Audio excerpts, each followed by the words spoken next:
Evet, herkese merhaba brolarım. Zlatan İbrahimovic ile karşınızdayız. Zlatan İbrahimovic'e 100 tane yeşil konuşamadım ya.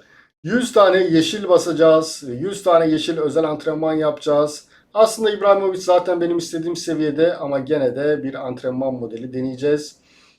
Yani 19 yaşında olması da bence çok büyük bir etken. 19 yaşındaki bir oyuncu çünkü çok böyle antrenmanlardan verim alamıyoruz. Benim 5 kuralımı unutmayın. Yani 5 tane bir eğer yeşil harcıyorsam eğer o bir oyuncudan en az 8-9 beceri puanı almasını bekliyorum.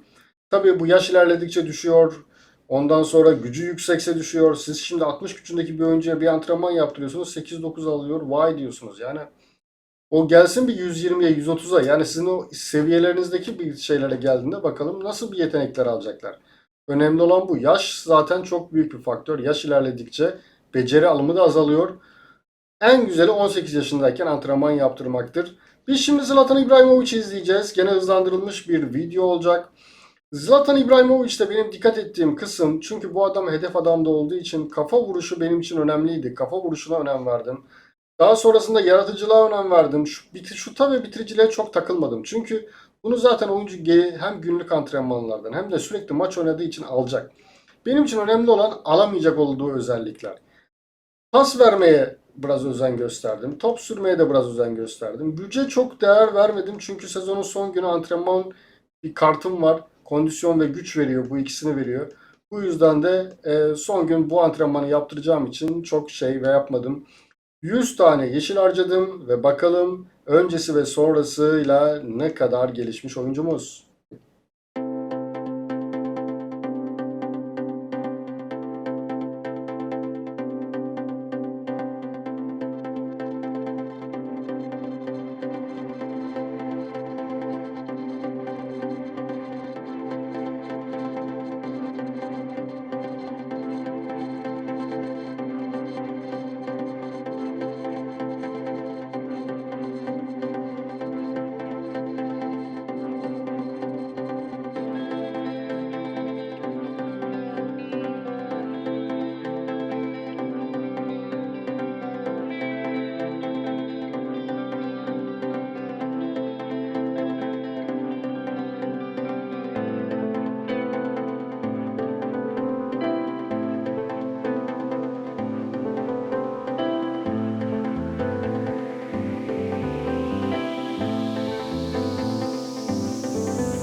Ve antrenmanımız bitti ve antrenmanda bakalım oyuncumuz neler yaptı. Evet, yaklaşık tam 100 tane yeşil harcadık biz bu oyuncumuza ve 100 tane yeşilin sonunda biz bu oyuncuya yaklaşık bir %8'lik bir e, değer artışı sağlamış oyuncumuz genel overajda yani. %8'lik bir değer artışı. Biz kafa vuruşu 160 ile başlamıştık ki dediğim gibi ben kafa vuruşunu önemsemiştim. %24'lük bir artış olmuş kafa vuruşunda. Top sürmemiz aynı kalmış. Demek top sürme çalıştırmamışım ben bu oyuncuya. %11 pas verme artmış. Yaratıcılık ise yaklaşık %10-14'lük bir artış sağlamış yaratıcılığımız. Gene şut bitiricilik almış. 100 yeşile de bir pozisyon alma da çalıştırdım ben bunu. Evet, onu da hatırlıyorum. Bu da yaklaşık %14'lük bir değer artışı olmuş. Yani biz genel averajda %8'lik artış sağlarken oyuncu becerilerinde ise %14'lük bir beceri artışı oldu. Gene çok geliştirmek istemediğim bir oyuncuydu. Çünkü kendi seviyeme göre uygun bir oyuncuydu. Bu nedenle de çok kondisyon güce de yüklenmedim. Bu şekilde bir 100 yeşil harcayarak bu oyuncuyu bu hale getirdim. Şuta ve bitiricilik zaten oyuncu kazanacağı için çok önemsemedim. Zaten ligde gol kralı olursak %30 bitiricilik alacak. Bu yüzden 200 olacak zaten burası. Gerek yoktu o yüzden. Zaten şutta %92 yaptık. Gayet benim için idealdi. 100 yeşile değer miydi? Değerdi. Hatta Gençlik Akademisi'nden oyuncularla kıyasladım. 100 yeşil harcayıp mesela %7 falan veriyor. Gene %8 mesela. Biz de %8 almışız. 100 yeşile %8 değer arttırmışız genelde. Ama ben bu sefer ne oldu? Kendi istediğim şeyleri arttırmış oldum. Pozisyon almak, kafa vuruşu, yaratıcılık. Kendi istediğim özellikleri arttırmış oldum. Bir bağlamda şöyle, bunu da geçen Discord'da bir arkadaşlara sormuştum. Yani oyuncuya şeyde mi yapmak daha verimli yoksa yani 100 yeşil Gençlik Akademisi'nde verip mi arttırmak daha değerli yoksa döndüğünde antrenman yaptırmak mı daha çok bize fayda sağlar diye sormuştum. Bunu da uygulamalı versiyonunu görmüş olduk. Böylelikle ben de 120 veya 110 olan bir oyuncuya 100 yeşil harcayarak bir %10 artışını çok da önemsemem. Oyuncu geldikten sonra oyuncuya antrenman yaptırmanın daha faydalı olduğunu düşünüyorum. Kendi bireysel özelliklerini geliştirmiş olurum böylece. Evet buralarım, siz de bir forvet oyuncusu geliştirirken nelere dikkat ediyorsunuz? Yorumlarda yazarsınız, muhabbet ediyor oluruz. Bir sonraki oyuncu geliştirmemiz ise Vir ile olacak. Gene 18 yaşında altyapıdan çıkarttığım bir oyuncu. Defansif, DMC özellikli bir oyuncu. DMC'de oynattığım bir oyuncu. Ve şimdi de bu videoyu da gene kanalımızın oyuncu antrenman videoları listesinde bulabileceksiniz. İzlediğiniz için teşekkürler. Kalın sağlıcakla buralarım.